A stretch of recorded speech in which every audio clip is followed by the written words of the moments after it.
what you do. It's going to happen. But Paul, on multiple occasions, will tell people in the Scripture that they need to grow up. So why is it that when it comes to following God, when it comes to our spiritual walk with God, why don't we see maturity as inevitable? Moreover, why don't we see it as something that we have to look forward to, something to strive after? I want to look at today's lesson, a time where Paul tells Christians to grow up. All right. All right. See if we can get some examples from there. Turn over to 1 Corinthians 14. 1 Corinthians 14. And before I jump into the reading here, I'm going to read the whole chapter. I need to define two terms for you. He's going to talk about speaking in tongues in 1 Corinthians 14. Some people think that tongue speaking, and it's referenced all the time in the Bible. Acts, 1 Corinthians, Revelation, there's many times it's referenced in the Scripture. Some people think it's this unknown language. I don't know what I'm saying. You won't know what I'm saying. It's not a human language. It can't be understood. It's not really positioned that way in the Bible. When you read through Acts 2, when you read through Revelation, what speaking in tongues really is that it's the ability the apostles could give you to speak in a language that you didn't know. So I could come at you speaking Spanish even though I don't know Spanish, just because the apostles gave me that capability. I do know how to say what's in the backpack in Spanish. That's all I remember from 7th grade Spanish. So tongue speaking, when he talks about it in 1 Corinthians 14, is just the capability to speak in a language you don't already know. Okay? He's also going to reference this term called prophecy. This is not predicting the future. This is not predicting the weather. It's not predicting what's going to happen next week.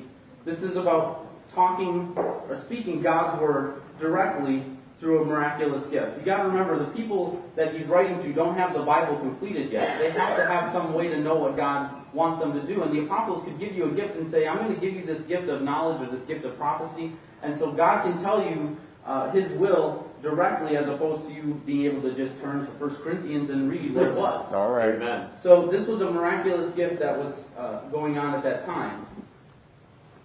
So there's more on this in Acts 8, but just know that it's not predicting the future, and it doesn't happen this way today. It's just communicating God's will. That's it. What you have going on in Corinth is interesting. It seems like people were so happy and so proud of these gifts that they'd all show up to church and just show them off. They'd all just do their thing. They'd start speaking in different languages nobody knew. So imagine this. I'm sitting up here giving you a spiel in Creole. Chuck is over there talking to a little group of people in Estonian, while Wade is back there speaking to some people in Hindi, and Terry is being very loud in the back, preaching and talking in, I don't know, whatever, Estonian or whatever language he doesn't know, and nobody knows. And it's just craziness that's going on in Corinth at this time. So this is the situation that Paul is writing to. So look at 1 Corinthians 14, verse 1. Paul says, pursue love and desire spiritual gifts, and above all that you may prophesy. For the person who speaks in another language is not speaking to men but to God. And I'm reading from the Holman Christian Standard Bible. The person who speaks in another language is not speaking to men but to God, since no one understands him. However, he speaks mysteries in the Spirit. But the person who prophesies speaks to people for edification, for encouragement, for consolation. The person who speaks in another language builds himself up, but the person who prophesies builds up the church. I wish all of you spoke in other languages, but even more that you prophesy. The person who prophesies is greater than the person who speaks in languages, unless he interprets, so that the church may be built up. Do you see the focus here? All right. You see what Paul is trying to get them to focus on? Focus on building up the church. Now also remember, I can speak to you, you all speak English or understand English, I think. I'm pretty sure you do. In Corinth, that may not have been the case. You may have had people who don't know other languages. So the gift, what he's trying to say is use the gift of tongues. Maybe in the back you have people who only speak Spanish. If you want to have somebody interpret for them, that's fine. But don't just come in here and speak languages that nobody understands. Mm-hmm. Verse 6, but now, brothers, if I come to you speaking in other languages, how will I benefit you unless I speak to you with a revelation or knowledge or prophecy or teaching? Even inanimate things that produce sounds, whether a flute or a harp, if they don't make distinction in the notes, how will what is played on the flute or harp be recognized? In the same way, unless you use your tongue for in fact, if the trumpet makes an unclear sound, who will prepare for battle? In the same way, unless you use your tongue for intelligible speech, how will what is spoken be known? For you will be speaking into the air. There are doubtless many different kinds of languages in the world, and all have meaning. Therefore, if I do not know the meaning of the language, I will be a foreigner to the speaker, and the speaker will be a foreigner to me. So also you, since you are zealous for spiritual gifts, seek to excel in building up the church. Therefore, the person who speaks in another language should pray that he can interpret. For if I pray in another language, my spirit prays, but my understanding is unfruitful. What then? I will pray with the Spirit, and I will also pray with my understanding. I will sing with the Spirit, and I will also sing with my understanding. Otherwise, if you praise with the Spirit, how will the uninformed person say amen if you're giving of thanks, since he does not know what you are saying? For you may very well be giving thanks, but the other person is not being built up. I thank God that I speak in languages more than all of you. Yet in the church, I would rather speak 5 words with my understanding, in order to teach others also, than 10,000 words in another language. Brothers, don't be childish in your thinking, but be infants in regard to evil and adults in your thinking. It is written in the law, I will speak to these people by people of their languages, and by lips of foreigners, and even then they will not listen to me, says the Lord. It follows that speaking in other languages is intended as a sign, not for believers, but for unbelievers. But prophecy is not for unbelievers, but for believers. Therefore, if the whole church assembles together, and all are speaking in other languages, and people who are uninformed or unbelievers come in, will they not say that you are out of your minds? But if all are prophesying, and some unbeliever or uninformed person comes in, he is convicted by all and is judged by all. The secrets of his heart will be revealed, and as a result, he will fall face down and worship God, proclaiming, God is really among you. What then is the conclusion, brothers? Whenever you come together, each one has a psalm, a teaching, a revelation, another language, or an interpretation. All things must be done for edification.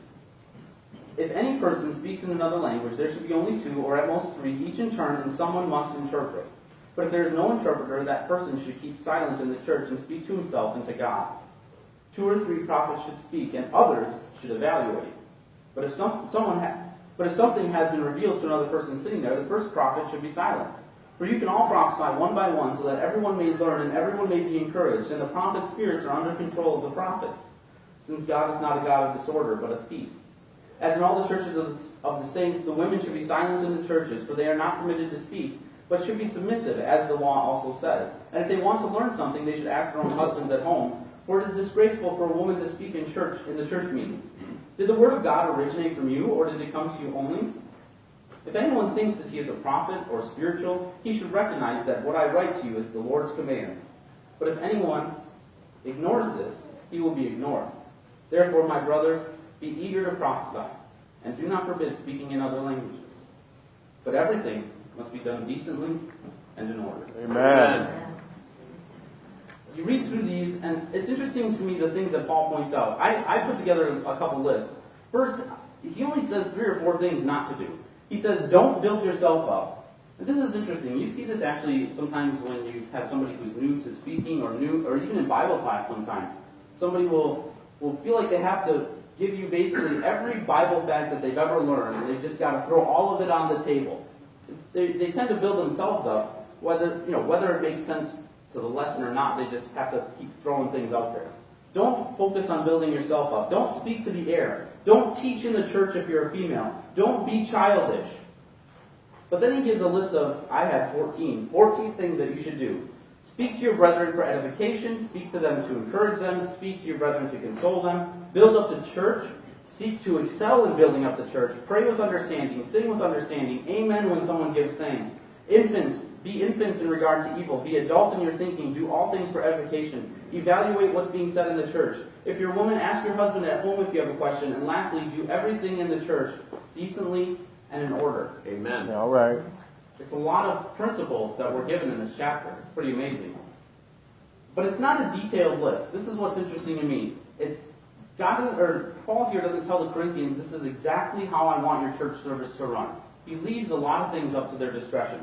Compare this to what happened in the Old Testament. Compare this to what happened, just take one example maybe. So you had the temple in the Old Testament. The table that was in the temple that they put bread on before God. Think about what God said to the people in Exodus 25. You are to construct a table of acacia wood, 36 inches long, 18 inches wide, 27 inches high, overlay it with pure gold, make a gold molding all around it, make it a 3-inch frame all around it, and make a gold molding for it around its frame, make 4 golden rings to it, and attach the rings to the 4 corners at its 4 lengths, and on and on and on.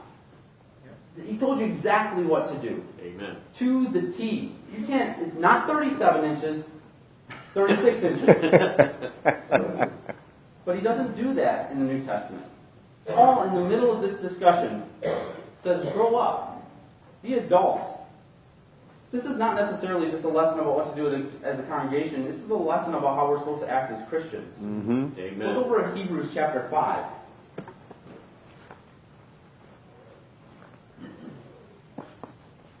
Hebrews 5, verse 11. Now, in Hebrews 5, without reading the whole chapter and the following chapters, the writer here he wants to talk to these people about Jesus' priesthood. Because there's this feeling that Jesus couldn't have been a priest because he wasn't of the tribe of Levi, he was of the tribe of Judah. And the writer here wants to talk to them about this, but he stops in the middle of chapter 5 and says, I don't think I can, and here's why. Now, he'll end up doing it anyway, but he is nervous about it, and here's why. It's because they have a maturity problem. Hebrews 5, verse 11. We have a great deal to say about this, and it's difficult to explain, since you have become too lazy to understand. Although by this time you ought to be teachers, you need someone to teach you the basic principles of God's revelation again. You need milk, not solid food. Now, everyone who lives on milk is inexperienced with the message about righteousness because he is an infant. But solid food is for the mature, for those whose senses have been trained to distinguish between good and evil. Therefore, leaving the elementary message about the Messiah, let us go on to maturity, not laying again a foundation of repentance from dead works, faith in God, teaching about washings, laying out of hands, the resurrection of the dead, and eternal judgment. And we will do this if God permits. For it is impossible to renew to repentance those who were once enlightened, who tasted the heavenly gift, became companions with the Holy Spirit, tasted God's good word and the powers of the coming age, and who have fallen away because, to their own harm, they are re-crucifying the Son of God and holding him up to contempt. For ground that has drunk the rain that has often fallen on it, and that produces vegetation useful to those it is cultivated for receive the blessing from God. But if it produces thorns and thistles, it is worthless and about to be cursed, and will be burned at the end. Even though we are speaking this way, dear friends, in your case, we are confident of the better things connected with salvation. For God is not unjust. He will not forget the work of love you showed for his name when you served the saints, and you continue to serve them. Now we want each of you to demonstrate that same diligence for the final realization of your hope, so that you won't become lazy, but will be imitators of those who inherit the promises through faith and perseverance. This lesson is about growing up in your faith. It's not about being self-centered. It's about being willing to build up the church. Are you building up the church? Are you spiritually mature? Are you teaching others in the church? Are you looking to do good works for people in the church or outside the church? I love the way Paul put it back in our reading in 1 Corinthians. Seek to excel in building up the church. Amen. That's pretty interesting. Are you imitating those, like it says in Hebrews, are you imitating those who inherit the promises through faith and perseverance? Are you looking to save souls who don't know Jesus? Or are you just lazy? The Hebrew writer said, even though we are speaking in this way, and he was pretty harsh with them in chapter 6, even though we are speaking this way, in your case, we are confident of better things connected with salvation. All right. And I think that's true for us too. Amen. Mm-hmm. Let's get to work. Let's start glorifying God in our lives, at our work, with our families, with our friends, with our time, with our minds. Let's grow up in our faith. But first, let's stand and sing this song. All right.